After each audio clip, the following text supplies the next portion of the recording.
Meus queridos, a gente está continuando o estudo de Atos, capítulo 7. Você que está acompanhando a gente aí, chegamos ao capítulo 7. Feliz demais. Capítulo 7, né? Só para recapitular quem está chegando. E é legal, se você que está chegando e acompanhando a gente no estudo aí, nós temos estudado esse tema na nossa igreja local. E eu decidi então jogar também no canal. Às vezes você está vendo um post que é a pregação de domingo, às vezes você vê aqui um papo mais informal e a gente vai achando aí o melhor caminho. Então é legal o quê? Você comentar. Comenta pra gente, curte, ativa o sininho para você receber toda semana. Entra no canal toda semana um conteúdo novo. Então olha só, Atos capítulo 7 fala pra gente de... O capítulo 6 do verso tem 15 versículos. É quando os apóstolos, para quem não lembra, quando os apóstolos se reúnem, começou um conflito dos judeus de fala hebraica e dos judeus de fala grega, porque eles achavam que as viúvas não estavam sendo alimentadas, e os apóstolos se reúnem, e eles então oram para que venham 7 homens que vão servir. Dentro daqueles 7 homens, a Bíblia destaca um, bem alto, um destaque, Estevão, homem cheio do Espírito Santo, e destaca outro, em segundo lugar, Filipe, que vai ser usado por Deus lá no capítulo 8, que a gente vai chegar lá daqui a pouco. E no capítulo 7, então, quando Estevão, no final do 6, ele é usado por Deus, ele vai perante o Sinédrio. O Sinédrio é uma região onde haviam lá os doutores da lei, os fariseus, aquele conselho de pessoas sábias, e ele faz um discurso fantástico, que vai ter exatamente 53 versículos. Nesse discurso ele faz um resumo fantástico de Abraão, Isaac, Jacó, Moisés, cita Arão, Josué, chega lá no rei Davi, chega no rei Salomão, e ali ele chega então no verso 48 que fala assim, todavia o Altíssimo não habita em casas feitas por homens, como diz os profetas.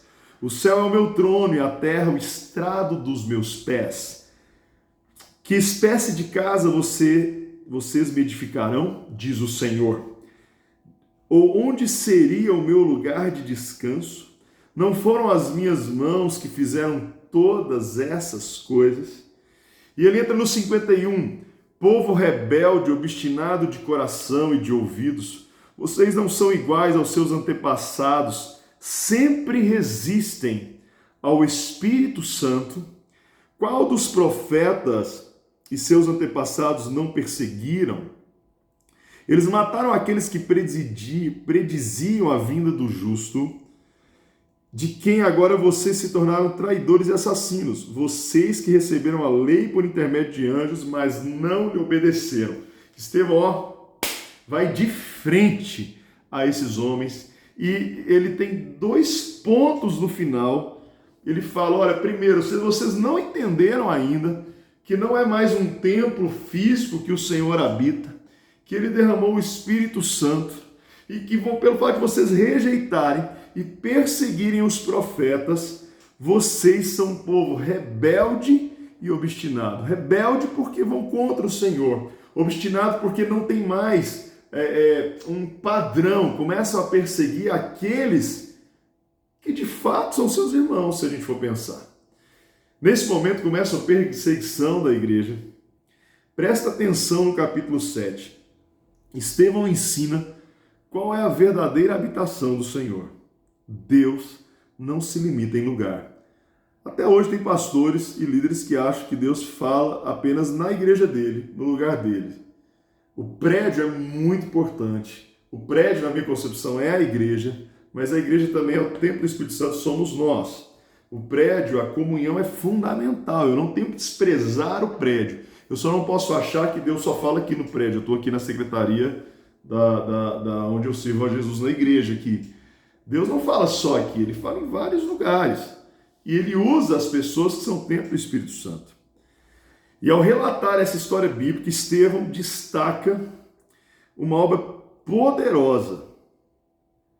E o povo então começa a se dividir entre aqueles que estão abertos e aqueles que não são abertos e são obstinados.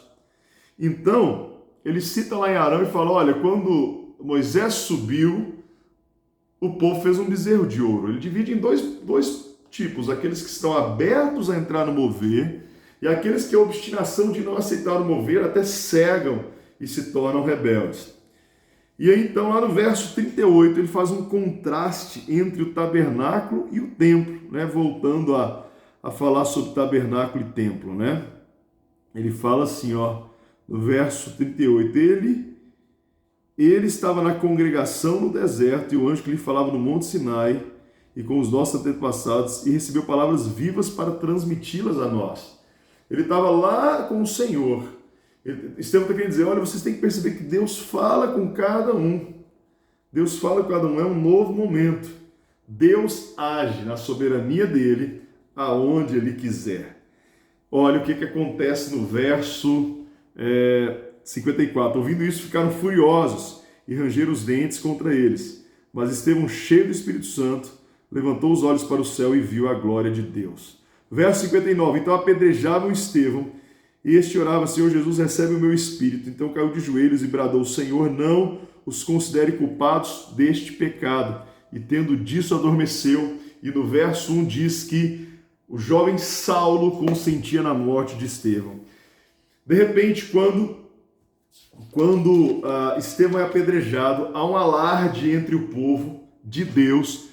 E começa lá no verso capítulo 8, que eu tenho que entrar para fechar, na verdade, o capítulo 8 fecha o 7, no verso 3 do 8. Naquela ocasião desencadeou grande perseguição a Jerusalém, presta atenção nisso, exceto os apóstolos, isso é importante para o próximo capítulo, ficaram em Jerusalém, os demais foram. Os apóstolos ficam, e lá agora no capítulo 8, Filipe vai pregar para o etíope. Filipe é um dos 7 que foram escolhidos, e não o apóstolo Filipe, porque os apóstolos ficam em Jerusalém, tá? De acordo com a palavra do Senhor. Quando Estevão é apedrejado, começa uma correria. Corre que estão matando os cristãos, os seguidores do caminho, né? Como vai ser chamado lá no capítulo 9.